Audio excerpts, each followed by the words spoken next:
Hi, my name's John. I'm an oil painter. Don't really do a lot of YouTube videos. I'm trying to change that a little bit. Kind of like this format as like a audio diary, if you will. Anybody that comes across this may or may not take something out of it, agree, disagree, comment, not comment. What a great forum. And social media in general. How cool is it that you can interact with people or in some way be able to listen or look at somebody else's videos, art, music halfway around the world. It's pretty cool. Almost 40 years old now. 20 years ago, being younger, you just didn't have this. So as much as social media gets a bad rap, and there's a lot of things about it that are bad. It's pretty cool. And one of the other cool things about social media, or just the internet in general today, the way that the world is so connected, is that there's elements to what was necessary then that is not now. Like take for example, going to school. If I were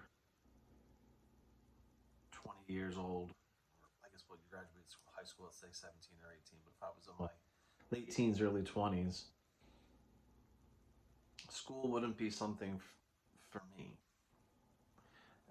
And I don't knock my undergraduate studies or even the pursuit that for one point for the graduate studies. I had success with each. I don't have a graduate degree, but I was accepted to graduate schools. Um, there's so much that's out there and available to you. And this isn't just necessarily for artists or musicians or anybody that's following creativity as the means of vocation. It's for anybody.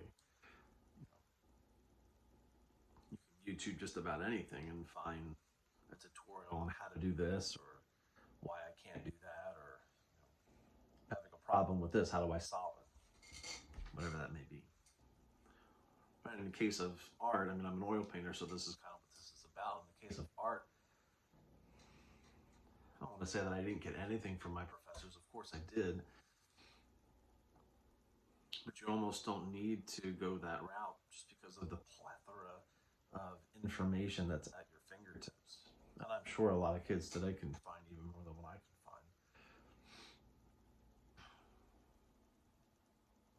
But if I were 18 years old today, or if I could go back and tell my 18-year-old self 20 years ago what to do, I don't think that I would say that going to school is the way. Now, 20 years ago, college was a lot cheaper than what it is now, so that's not too bad. But when I feel bad for kids today, you have this choice of go to college or don't go to college, and then you're kind of up the creek without a paddle if you don't, in some respects. But then again, if you do go to college, you're walking away with a ton of debt.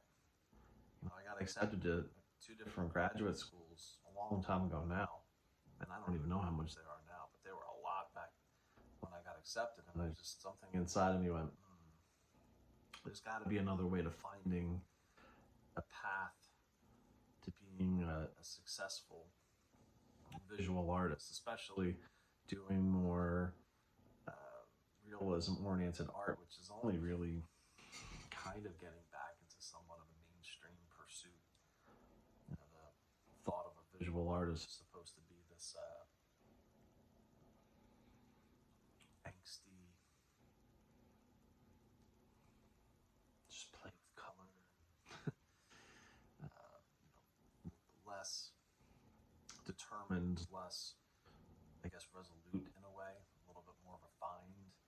Um, and you can see that what I'm working on behind me. I'm from Philly. I don't live in Philly anymore, but in the Rocky statue painting, being a little bit more determined with your mark making and color mixing and your approaches. And So to that end, if you're finding this video and maybe you have questions, you're not sure, there are other ways. Get creative with finding those other ways. I was talking with a friend not too long ago about,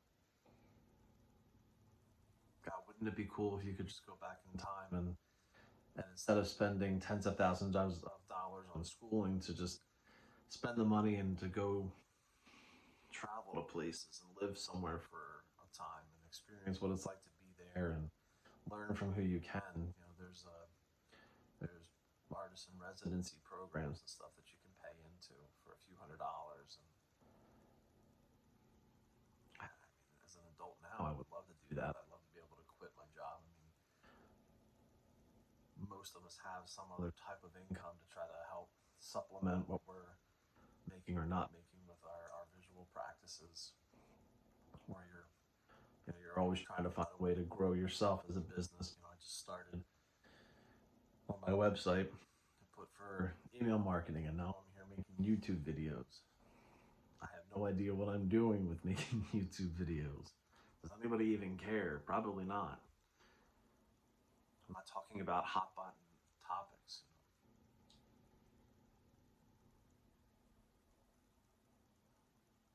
But that's cool.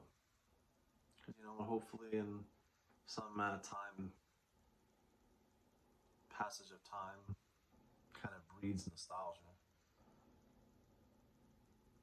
Maybe over time, these videos will become a little bit more succinct, actually kind of start with an idea. But for now, I'm going to keep this short and say, find a way.